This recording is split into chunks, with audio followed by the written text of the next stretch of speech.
अब तक हमने अलग अलग धर्मों की प्रार्थनाओं से अपने सुर जोड़ दिए और हमारा सुर एक बन गया। अभी मैं सिख धर्म की प्रार्थना के लिए यहाँ पर सुरिंदर जी कौर को आमंत्रित करती हूँ। गुरु जी का खालसा, वाहिगुरु जी की फतेह। I'll just request you all to just cover your heads, because the prayers which are taken are the extracts from Sri Guru Granth Sahib Ji, the original hymns spoken by Guru Nanak Dev Ji himself. Thank you everybody. एक ओंकार सतनाम करता पुरख निर्भव निर्वैर अकाल मूरत अजूनी सैभं गुर प्रसाद।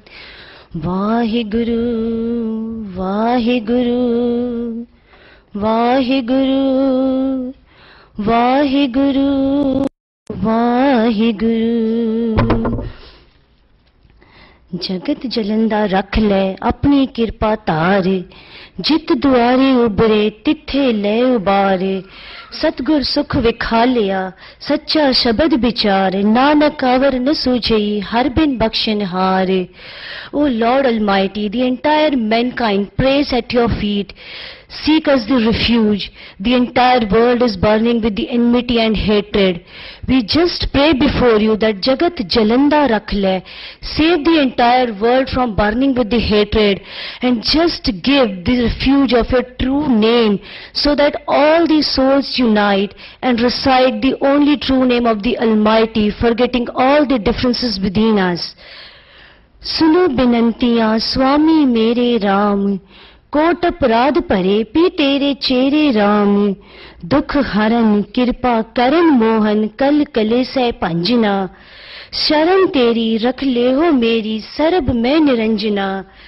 सुनत पेखत संग सबके, प्रभु नेर हूँ ते नेरे। अरदास नानक सुन स्वामी, रख ले हो करके चेले।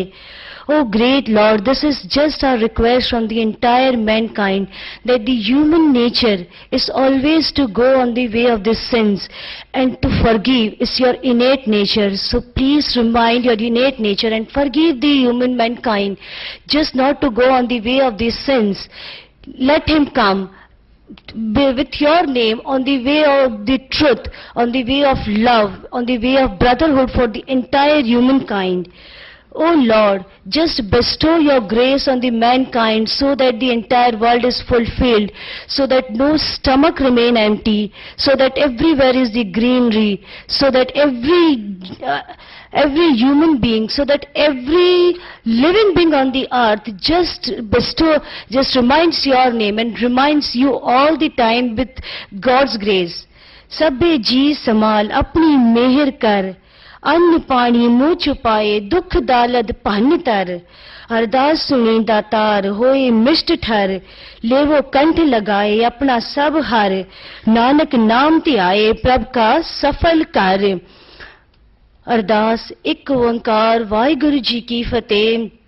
श्री भगवती जी सहाय। वार श्री भगवती जी की पातशाही 10वीं। प्रथम भगवती सिमर के गुरु नानक लई ध्याए।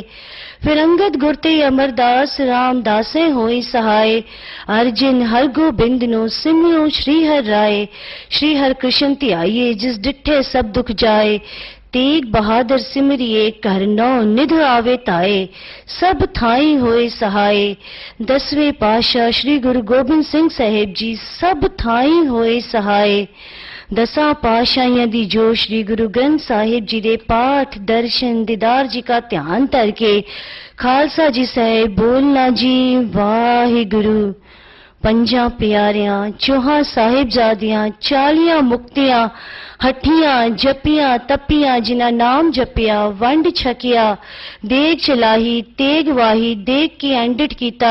तिन्हां प्यारियां सचियारियां दी कमाई दा ध्यान करके खालसा जी साहिब बोलना जी वाहिगुरु। जिन्हां सिंघां सिंघणियां ने धर्म हे शीश दिते बंद बंद कटाए खोपरियां लुहाइयां चरखड़ियां ते चढ़े आरियां नाल चीरे गए। ਗੁਰਦੁਆਰਿਆਂ ਦੀ ਸੇਵਾ ਲਈ ਕੁਰਬਾਨੀਆਂ ਕੀਤੀਆਂ, ਧਰਮ ਨਹੀਂ ਹਾਰਿਆ, ਸਿੱਖੀ ਕੇਸਾਂ ਸਵਾਸਾਂ ਨਾਲ ਨਿਭਾਈ, ਤਿਨਾਂ ਪਿਆਰਿਆਂ ਸਚਿਆਰਿਆਂ ਦੀ ਕਮਾਈ ਦਾ ਧਿਆਨ ਕਰਕੇ ਖਾਲਸਾ ਜੀ ਸਾਹਿਬ ਬੋਲਣਾ ਜੀ ਵਾਹਿਗੁਰੂ। ਪੰਜਾਂ ਤਖਤਾਂ ਸਰਬਤ ਗੁਰਦੁਆਰਿਆਂ ਦਾ ਧਿਆਨ ਧਰ ਕੇ ਬੋਲਣਾ ਜੀ ਵਾਹਿਗੁਰੂ। हे ਨਿਮਾਣਿਆਂ ਦੇ ਮਾਣ, ਨਿਤਾਣਿਆਂ ਦੇ ਤਾਣ, ਨਿਓਟਿਆਂ ਦੀ ਓਟ, ਸੱਚੇ ਪਿਤਾ ਵਾਹਿਗੁਰੂ ਆਪ ਜੀ ਦੇ ਹਜ਼ੂਰ ਅਰਦਾਸ ਹੈ, हे ਗੁਰਦੇਵ ਪਿਤਾ, ਇਸ ਸੜਦੇ ਬਲਦੇ ਸੰਸਾਰ ਨੂੰ ਹੱਥ ਦੇ ਕੇ ਰੱਖ ਲਓ। ਅੱਜ ਮਨੁੱਖਤਾ ਤੁਹਾਡਾ ਨਾਂ ਵਿਸਾਰ ਕੇ ਤੁਹਾਡੇ ਤੋਂ ਬਹੁਤ ਦੂਰ ਪਹੁੰਚ ਗਈ ਹੈ।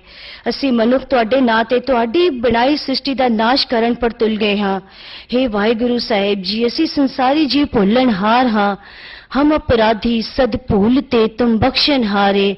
गुरुदेव पिता कृपा करो, मनुखता दे सिर ते मेर भरिया हथ रखो।